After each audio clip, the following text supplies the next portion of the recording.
अधिकतर सांसद हमारे जो कारपोरेट हाउसेज हैं उनके सहयोग और संरक्षण में चलते हैं।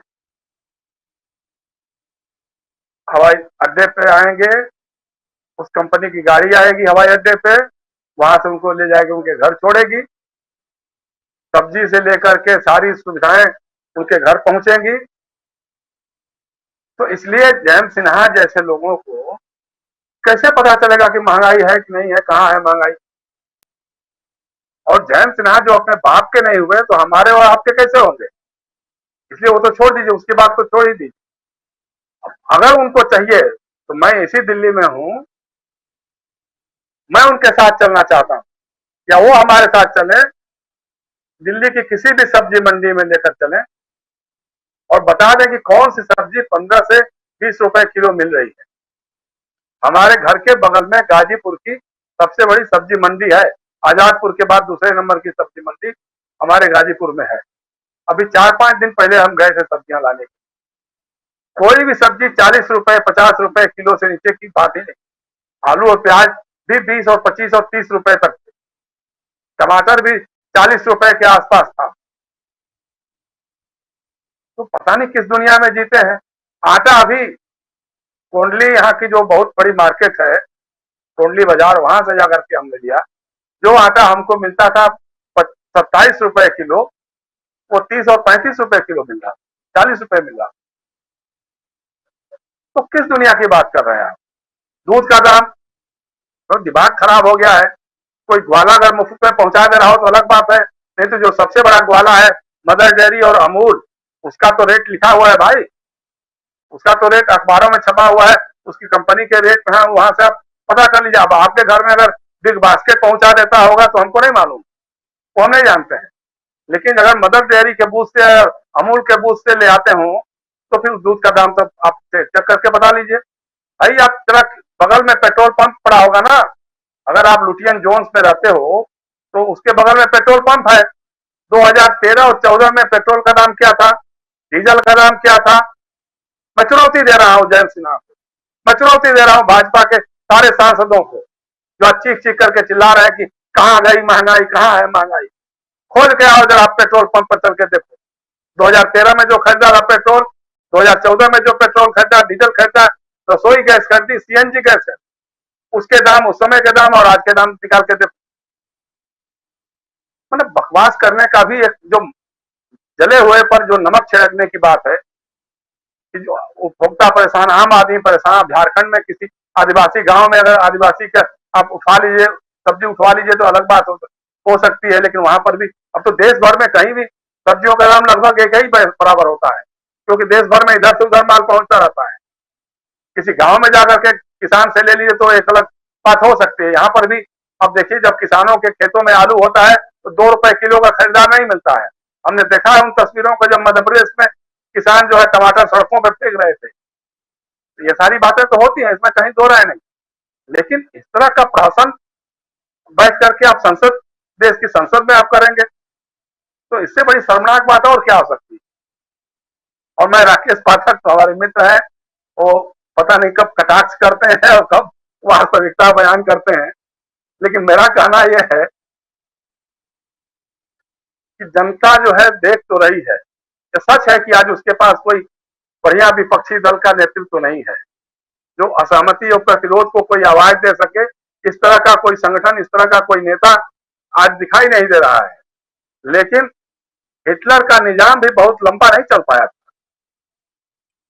वहां के लोग भी आज जर्मन, हालत यह है कि जर्मनी के लोग हिटलर के नाम से शर्मिंदगी महसूस करते हैं कि हिटलर हमारे देश में पैदा हुआ।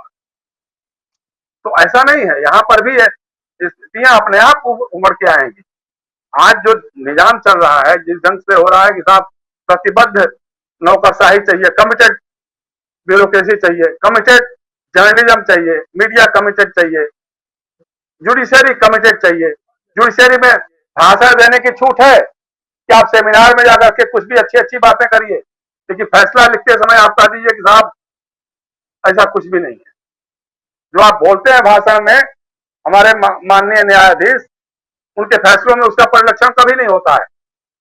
तो ये सारी चीजें एक सुनियोजित ढंग से हो रहा है। और सबसे अच्छी बात यही है कि मोदी जी और उनका जो निजाम है उसने एकदम कहा है कि खुला खेल फरुखाबादी खेलो भाइयों, बेशर्मी की सारी हदें लांग जाओ। तो जो खुल करके बोलता है बीजेपी और सरकार के खिलाफ, जो असहमति और प्रतिरोध के स्वर मुखर होकर के व्यक्त करता है, उसके घर ईडी को पहुंचा दो, उसके घर सीबीआई को पहुंचा दो, उसके घर इनकम टैक्स वालों को पहुंचा दो। हमने पहले भी जब बात हुई थी तब भी हमने उठाया था सवाल, आज भी उसी सवाल को उठा रहा हूं कि भाई क्या वजह है ईडी वालों कि मुकुल राय जब तक तृणमूल कांग्रेस में थे आपने उनके खिलाफ मुकदमा किया, नोटिस लगाई, सब कुछ किया, बीजेपी में चले गए, कोल्ड स्टोरेज में डाल दिया, फिर तृणमूल कांग्रेस में आ गए, फिर से कोल्ड स्टोरेज से बाहर ला करके उनके खिलाफ ईडी को सक्रिय कर दिया। हेमंत बिश्व शर्मा, जिसको अमित शाह जी कहते थे भारत का सबसे भ्रष्ट राजनेता है, वो जब से बीजेपी में आ गया तब सब विधायक खरीदवा रहा है।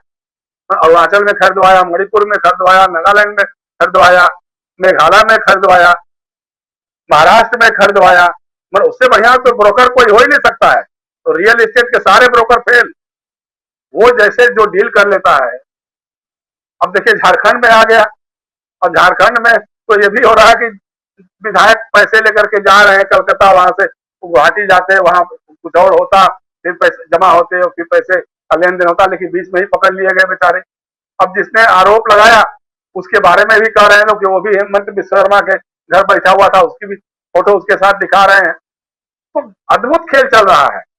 एक बात, एक हद तक राकेश पाठक की बात सही हो सकती है कि आप कुछ भी कर लीजिए, सरकार तो रहेगी बीजेपी। हारेंगे तो जीतेंगे थूरे, हारेंगे हुरे।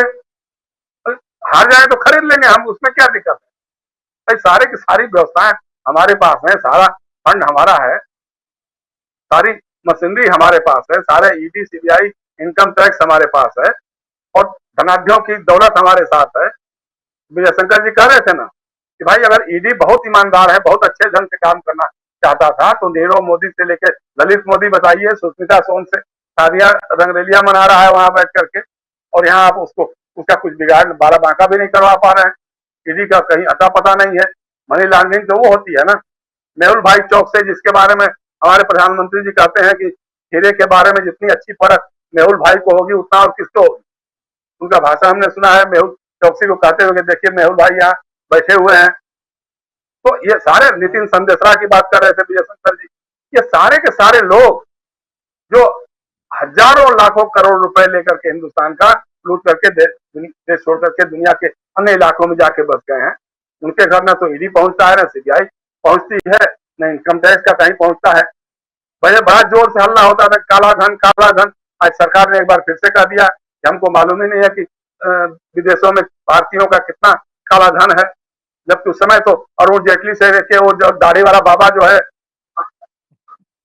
जो ऐंचा है कान आंख का जो है, वो कहता था कि साहब वो आ जाएगा, इतना काला धन जमा है कि वो सब आ जाएगा तो आपको 35 रुपए पेट्रोल मिलना शुरू हो जाएगी। तो सारे लोग सब आंकड़े बता रहे थे कितना इतना रुपया जमा है, और अब पता लगा कोई कह रहा है कि हमको पता ही नहीं है, भारत सरकार करेगी, हमको तो पता नहीं है कि कितना काला धन है। तो ये सारी चीजें जो है जिस दिशा में जा रही है, वो जनता में नाराजगी बढ़ रही है, जनता में आक्रोश बढ़ रहा है, इसमें कहीं दो राय नहीं है।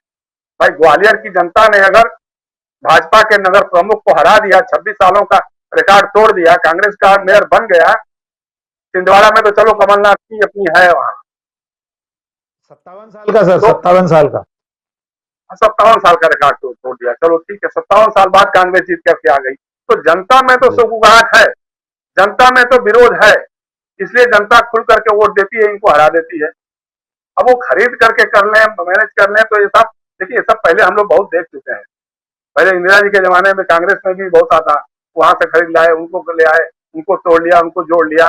लेकिन इस बेशर्मी से ईडी का इस्तेमाल कभी इंदिरा गांधी ने नहीं किया था। ईडी उस समय था भी नहीं, ये बात भी कर सकते हैं, ईडी उस समय नहीं था, लेकिन उस समय भी जो ढुलमुल यकीन लोग होते थे वो टूटते जुटते रहते थे। अब यह है कि भविष्य क्या होगा, भविष्य का रास्ता तो जो दिखा रही है हमारी संसद जो है, जिस ढंग से चल रहा है, विपक्ष एक एक करके, चूंकि विपक्ष में तो दमखम नहीं है, विपक्ष में उस ढंग से तैयारी नहीं है, विपक्ष में उस तरह से एकजुटता नहीं है, तो इसलिए एक एक करके कभी इनको पटक के मारेंगे, कभी उनको बंद कर देंगे, कभी उनको गिरफ्तार कर लेंगे, कभी उनके घर नोटिस पहुंच जाएगी। और नेशनल हेराल्ड का मामला सोचिए, मतलब हद है भाई। आप 55 घंटे सवाल किया आपने और आपको राहुल गांधी से कुछ भी मिला ही नहीं। आपको बताना तो चाहिए ना कि हाँ, राहुल गांधी ने ये बातें कबूल ली है, या ये करप्शन की बातें उनकी बातों से निकल के आई हैं।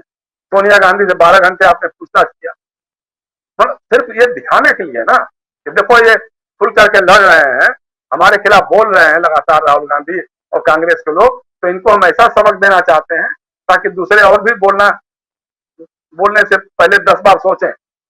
बाकी लोग तो आज देख ही रहे हैं हाल, ममता बनर्जी के यहाँ कैसे पार्थ चटर्जी का मामला हो गया। दूसरा एक चीज और है राजीव जी, अगर आपको लड़ना है, फासिज्म से लड़ना है, इनके सरकार से, मोदी सरकार, मोदी और अमित शाह से लड़ना है, ईडी से लड़ना है, तो थोड़ा अपना दामन भी साफ सुथरा रखना पड़ेगा।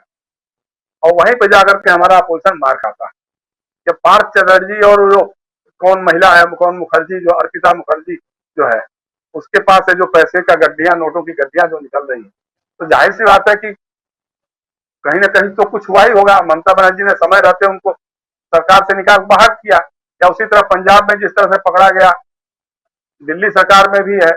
तो इस तरह से रहते हुए आप अपने दामन में कालिख रखते हुए आप नहीं लड़ सकते हैं। लड़ने से पहले आपको थोड़ा सा तो इस ढंग से करना ही पड़ेगा। आज अगर अपोजिशन या तो फिर खोल के लड़िए, जैसे लालू प्रसाद यादव लड़ रहे हैं, तेजस्वी लड़ रहे हैं, उसी तरह से आप कांग्रेस के लोग भी लड़ रहे हैं। उस तरह से एक बार सारे अपोजिशन के लोग अपने ईगोज को छोड़ करके, अपने अहम भाव को छोड़ करके एकजुट हो जाके, और तब अगर लड़ना शुरू करेंगे, कुछ बात करना शुरू करेंगे, तो बात तो बनेगी। जनता में नाराजगी बहुत है, जनता में आक्रोश तो बहुत है, लेकिन उसको एकीकृत करके उसकी मुखरता के साथ अगर उसकी अभिव्यक्ति होनी शुरू हो जाए, तो मुझे नहीं लगता ठीक है। नड्डा जी जो भी कहे भाई, सरकारी पार्टी के राष्ट्रीय अध्यक्ष हैं, उनके पास कुछ भी कर सकते हैं। हालांकि उनके बगल में ही उनके बगलगिर नीतीश कुमार ने कह दिया कि भाई भविष्य वाणी इस तरह से नहीं करनी चाहिए, भविष्य को किसने देखा, किसने समझा है। तो खासतौर से बिहार तो इसका बहुत बड़ा उदाहरण है, जब इधर का उधर, उधर का इधर हो जाता है। तो इसलिए, लेकिन है खामख्याली भी हो सकती है, लेकिन क्योंकि देखिए दूसरी बात है, उसका एक सकारात्मक पहलू भी है। भारतीय जनता पार्टी लगातार अपने चुनावी मुहिम में जुटी हुई है, संगठनात्मक कार्यों में जुटी हुई है, देश प्रदेश के हर हिस्से में जा जाकर के अपना वो काम कर रहे हैं। 2024 के चुनाव की तैयारियां उनकी अभी से शुरू हो गई हैं। हर राज्यों में उनके जो भाजपा के विस्तारक हैं, उनको 8,000 रुपए, एक मोटरसाइकिल, रहने खाने की सारी व्यवस्था, हवाई जहाज का टिकट, ये सारा अरेंजमेंट 6 महीना पहले से शुरू हो गया। बाकी विपक्षी दल पहले तय कर लें कि ममता बनर्जी वो नेतृत्व करेंगे कि केसीआर करेंगे कि राहुल गांधी करेंगे, या आपस में फिर लड़ते रहेंगे। दूसरी तरफ बीजेपी अपनी तैयारियों में जुटी है। तो विपक्ष अगर चाहेगा, अभी भी मौका है, अभी भी मौका है कि आप एक पहल करके एक एकजुट बनाइए, जहां आपस में मिल करके लड़ सकते हैं वहां लड़िए, और नहीं तो कम से कम एक सहयोगी भाव तो रहना चाहिए।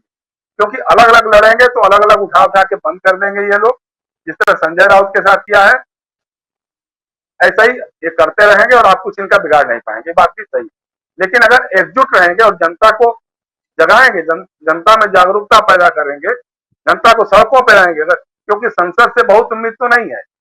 संसद का जिस ढंग का इनका प्रचंड बहुमत है, कांग्रेस के रिजीम में भी कांग्रेस के पास बहुमत होता था, लेकिन कांग्रेस चूंकि फ्रीडम मूवमेंट से निकली हुई पार्टी थी, तो उस समय विपक्ष की बातें सुनी जाती थी। भाई बसुलीमय की पार्टी में कितने एमपी होते थे, ज्योतिर्मय बसु, अटल बिहारी वाजपेयी की पार्टी में कितने एमपी होते थे, लेकिन वो जो बोलते थे उसका कोई मायने नहीं रहता था। मंत्री बदल जाते थे, मंत्री हट जाते थे। तो वो स्थिति बन सकती है, लेकिन उसका तभी है कि जब जनता का आक्रोश सड़कों पे दिखाई देगा, सड़कों पे आप उनका नेतृत्व करेंगे, तो फिर संसद पे भी वो नियंत्रण कर पाएंगे, अन्यथा तो मुश्किल है। जी राज।